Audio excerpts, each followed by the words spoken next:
Bienvenue dans votre itinéraire Bretagne. Cette semaine, nous nous intéressons à ces formations pour les jeunes dédiées au métier du spectacle. Et pour commencer cette série, nous voici au Théâtre National de Bretagne. Depuis bientôt 25 ans, le TNB dispose de sa propre école et forme des comédiens professionnels. Vous allez le voir, les étudiants y apprennent bien évidemment le jeu d'acteur, mais pas que. Reportage. Ratisse. Moi. Ratisse. Moi. 14 petites phrases personnelles, chacun endosse son personnage. Les scènes se chevauchent, se complètent, se confrontent. Un exercice d'improvisation que les étudiants tentent de s'approprier. Ratisse-moi. Ça fait des heureux hasards ou pas.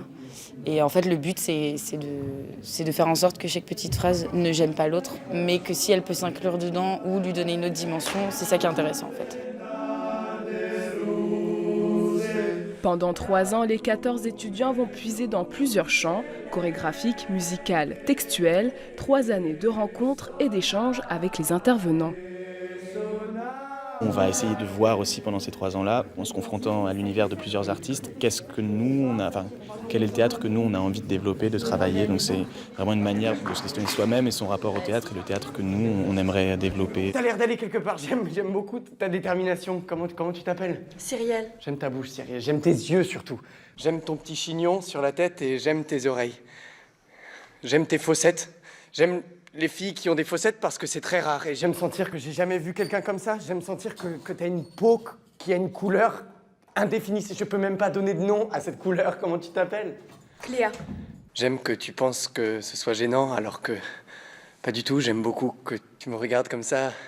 J'aime tout ce que tu m'attires, tout ce que tu me fais vibrer, enfin tout ce qui se passe en moi quand tu me regardes. Comment tu t'appelles? Adèle.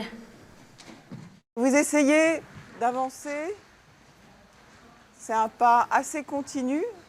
Devenir acteur, c'est travailler sa présence corporelle. Objectif de cette masterclass, chercher en quatuor l'unisson, un état d'esprit indispensable pour ses futurs comédiens.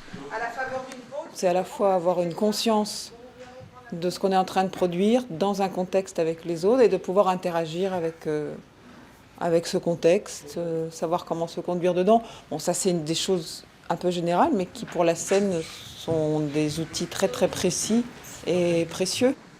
Des outils qu'ils vont cueillir au gré des intervenants pour, à leur tour, un jour, emmener et faire voyager les spectateurs.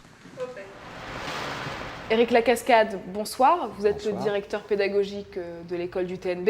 Vous avez formé tous ces jeunes avec votre équipe. Aujourd'hui, ils présentent leur spectacle Constellation, mis en scène par vos propres soins. C'est un peu le point d'orgue de leur formation. Qu'est-ce qui les attend par la suite ? Ce qui les attend par la suite, c'est une vie dans le théâtre, une vie d'acteur.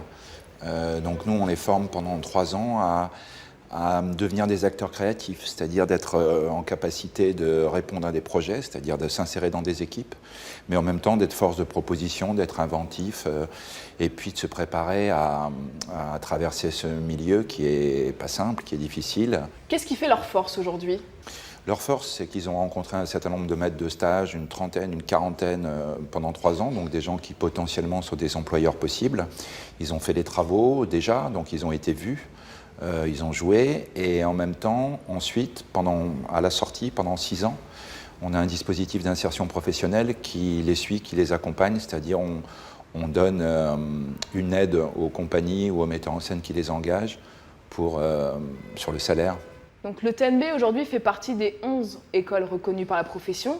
Comment vous avez réussi à asseoir cette notoriété ? Je pense qu'elle est dans une situation assez unique d'école à l'intérieur d'un théâtre.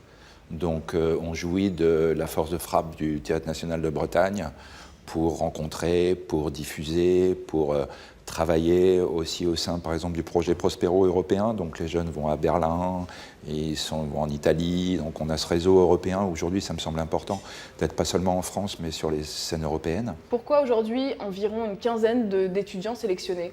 On pense que nous, le théâtre est une affaire de groupe, une affaire de troupe. Et donc on constitue une équipe avec des individualités fortes au service du collectif et un collectif fort au service de l'individualité. En tout cas, nous aussi, on a pu apercevoir ce collectif de la nouvelle promotion que l'on a suivi pendant quelques jours. Merci Éric Lacascade. Le TNB s'est imposé sur la scène nationale. Comment en est-on venu à créer ce genre d'institution dans notre région ? Nous sommes allés fouiller dans nos archives. C'est la première affiche du premier spectacle du Centre dramatique de l'Ouest, créé en novembre 1949. Avec Hubert Gignot comme directeur, le CDO rassemble quelques jeunes artistes parisiens et des comédiens rennais. Parmi eux, Guy Parigot, il a alors 27 ans.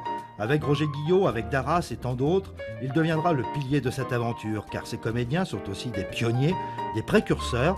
Ils sont, au sortir de la guerre, en train d'inventer ici en Bretagne la décentralisation. C'est vrai que nous avons été un peu les précurseurs. Ça a été les prémices d'une décentralisation économique, administrative, je dirais politique, pour ce Grand Ouest, qu'à l'époque on appelait un peu le Far West. Eh bien, qu'est-ce, Frosine? Oh mon Dieu! Quoi? Que vous vous portez bien et que vous avez là un vrai visage de santé. Qui? Moi? Guy Parigot et ses compères vont alors pendant 2 décennies sillonner les routes du Grand Ouest et jouer des centaines de pièces dans des villes jusqu'alors oubliées par la culture en général et le théâtre en particulier. Nous sommes dans les années 60, le CDO est devenu la CDO, la Comédie de l'Ouest. Et le vent de mai 68 souffle sur la troupe, emportant chimères et utopies, mais créant au passage la Maison de la Culture de Rennes, qui s'appelle aujourd'hui le Théâtre National de Bretagne, un tournant dans cette épopée.